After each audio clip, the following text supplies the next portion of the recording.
Last time on the Personal Growth Podcast, Dwayne and Eric discussed Black Lives Matter.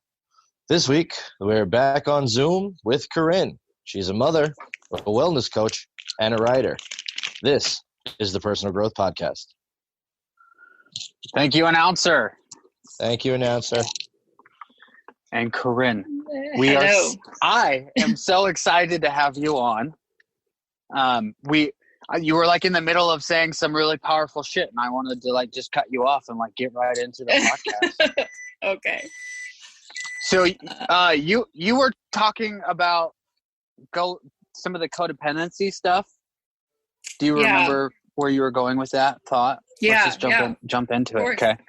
So I was saying that when I was doing the Codependent No More workbook, the most important pieces I took of it was that being codependent is not necessarily like being dependent on having somebody else around or needing somebody by your side at all times. It's actually more of this incessant need to be in constant control of everything happening in your life. So, for example, if your spouse is lying to you, and you feel that they're lying to you, you will do anything and everything that you can to either figure out what the lie is or walk on eggshells or change who you are as a human being just to keep them from distancing themselves further or falling more into that lie instead of accepting the fact that they are lying.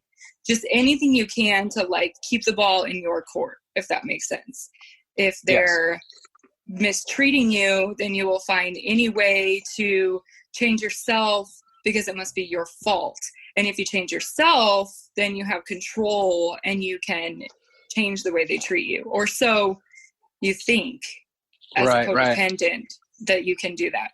But that's not realistic. You cannot control anybody or anything but yourself. And that is the mindset that you lose sight of when you fall into that codependency. So that was the biggest piece of the puzzle for me, was not trying to maintain control of everything that was happening in my life. Okay. So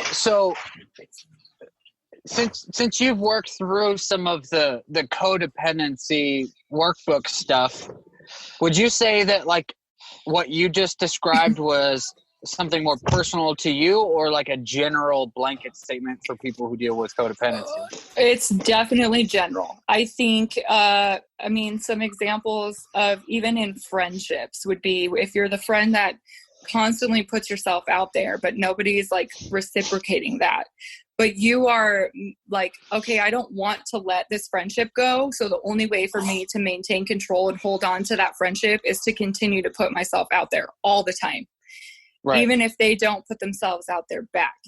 And it is that way in work, in friendships, relationships with family, obviously relationships with spouses or significant others.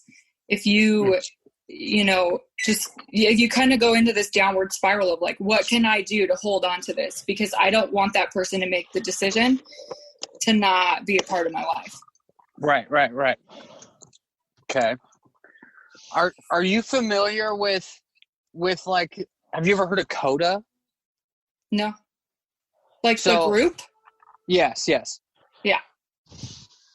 Yeah, I recently have been hearing about CODA, and it's similar to an Al-Anon type situation, but it's more specifically designed for codependency rather than the family members of an alcoholic or an addict. Right. And it's a 12-step program that's specifically designed for codependency. And I didn't even know that was a thing until this weekend. So it's really interesting that we were just talking about a few of these things when we went to lunch the other day. Yeah. And so it's super cool. I knew it was a thing. And when I got divorced, when I finally left my ex after 16 years of constant abuse, I knew it was a thing and I couldn't find a group. And so I asked you if I could go to AA with you years ago. Yeah. And because I knew that it was so similar of a process. And I think that having those 12 steps, no matter which way you work them or which wording you choose to use, is so helpful. So if you can't find like a CODA group or an AA group, like I feel like any of those groups would be helpful regardless. Like it's a really good starting point, and it kind of changes your entire mindset of like helping yourself heal. I don't think that AA necessarily specifically can only work for alcoholics or addicts. Like it worked for me. Right. So yeah. And it's that like slight shift in perspective and yes. and the way that we associate with certain terminology is like when we were talking about people who drink, not like just because you drink doesn't mean that you're an alcoholic. Right. And then I'll go ahead. No, you're okay. I was going to say, you can have a healthy relationship with alcohol, which is something I didn't even know existed. Not because of myself. I knew I had a healthy relationship with it, but because my ex was so unhealthy that it was kind of this, like, every time somebody around me was drinking, they must also be an alcoholic. It took so long for me to separate that. Yeah. Yeah. And that was my experience, but like, the experience that I had was not because of examples of alcoholism as much as like the ideals that were instilled in me from like a religious dogmatic point of view. Like if you drink, you have a problem. Like that was the religious dogma that was like it's interesting. I want to say like pushed on me, but it that's just how I felt at the time. Now that I'm a little more mature, I understand like that's not even really what they were trying to do. It was like there are some unhealthy things that can happen. And yes, because I have a certain predisposition to alcoholism, because it runs in my family, like it was even more intense. But then because it was like, hey, you shouldn't do this because it's likely that this will happen. And my rebellious nature at the time was, if you're telling me that I can't, then I want to. Right. And that's a fucked up problem, all in a totally different area of stuff, like regardless of alcoholism. For sure. I think that's it's so crazy to think like how I read this book and I probably can't quote it directly, but it did stand out to me completely. It was called The Confidence Game. And there's a line in there that says something about how genetics loads the gun, environment pulls the trigger. I'm pretty sure that's exactly how it went. And it's so true, because you talk about those predispositions, you talk about the genetics. Like for me, mental health is a huge thing. There's every mental health illness in the book. It's there. It's in my blood and it runs deep. But you think about the fact that there's this environment factor. So the book talks about like psychopaths and how your brain is actually physically wired differently if you're a psychopath than a normal person. What was the name of that book? It's called The Confidence Game. The Confidence Game. Okay, I'm going to write that down. I can't remember the author, but it's such a good book. And it talks about how their brains are wired differently if they're a psychopath. And like you can see it on a brain scan. But if you grow up in an environment where that trigger is never pulled, the psychopathy never comes out. So it gives an example of a man who went in for a brain scan because he was having headaches or something. And that is when they found out he was a psychopath. But because he had a really good upbringing, a very healthy home life, and all of these things, that trigger was never pulled.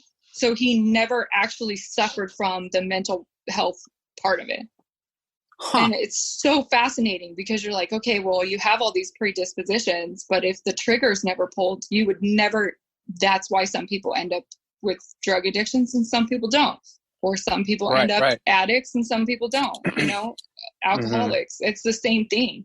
And it's the genetics is a big part of it, but the environment I feel like is so much more important. Right. Yeah. That reminds me of like having, let's say, corn, for example. Like you plant corn.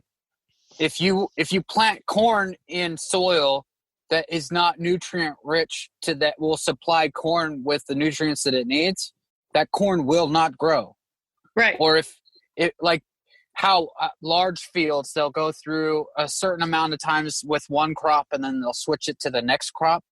Right. To like then the nutrients from this one that was left behind, then this plant can utilize those things. Right. And then you got like, that's the environment factor. Like certain people are going to take certain nutrients from their environment. Let's not, maybe nutrients isn't the right term for this analogy, but like you're taking certain things from the environment and it'll do certain things for certain people, and for other people it won't too. For like sure. People, they're like just talking about abuse.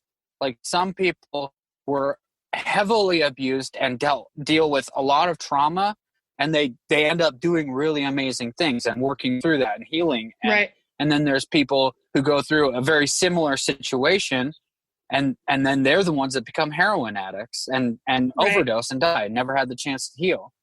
Yep. And I think it goes hand in hand with like not getting healthy in the environment you got sick in. If you can't separate yourself, if you can't separate yourself from that environment, if you can't be so willing to put yourself first and cut ties with people who are not healthy for you, or situations that are not healthy for you, or, I mean, family, friends, I cut ties with all of them. It didn't matter to me. I put myself first because I knew that's what I had to do for my kids. If I wasn't the best version of me, I couldn't be the best mom for them. And if you can't separate yourself from all of those environments, you will never get better. Right. And I got to time out real quick. Ask Eric. Let me ask Eric a question. Eric, what's up? Being a single father that is co-parenting. Yes. Do you think that like having removed yourself from that relationship, like, do you feel like you are like this is real hypothetical, but like, are you a good father more because you removed yourself from that, or like, imagine what it would have played out like if you had stayed in that relationship as a father? Well, that's an interesting question, and not one that I'd ever really given thought to. I don't know that I'd be a worse father if I had stayed.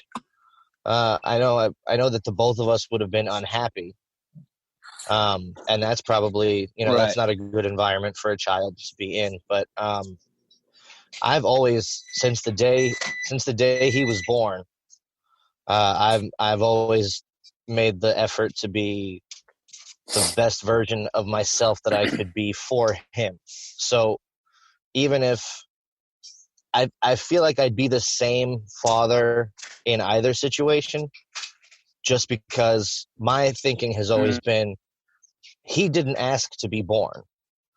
That's a decision that my ex-wife and I made together, and we decided that he was going to be a person, and he shouldn't have to pay for the mistakes that his mother and I make.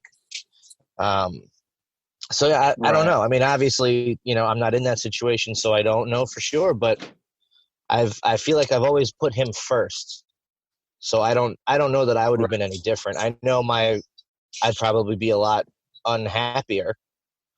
I'd be less happy, I'd probably, but yeah, I try not to burden him with that kind of stuff anyway. Right. Yeah. So, I was just thinking about that. It's an odd hypothetical because it's already happened, but yeah. It's so tough because I look back and I'm like, I always did everything for my kids. It was always my kids first. It was always, but I look at the fact that, and I don't know what your situation was, but for me, it was so different because he was so abusive and so controlling, and it was so toxic that I was depressed all the time. I was walking on eggshells. I wasn't sleeping. I wasn't eating some days. I wasn't drinking enough water some other days. I I was so sick all the time that there were days I could not even get up off the couch, even though I wanted to, even though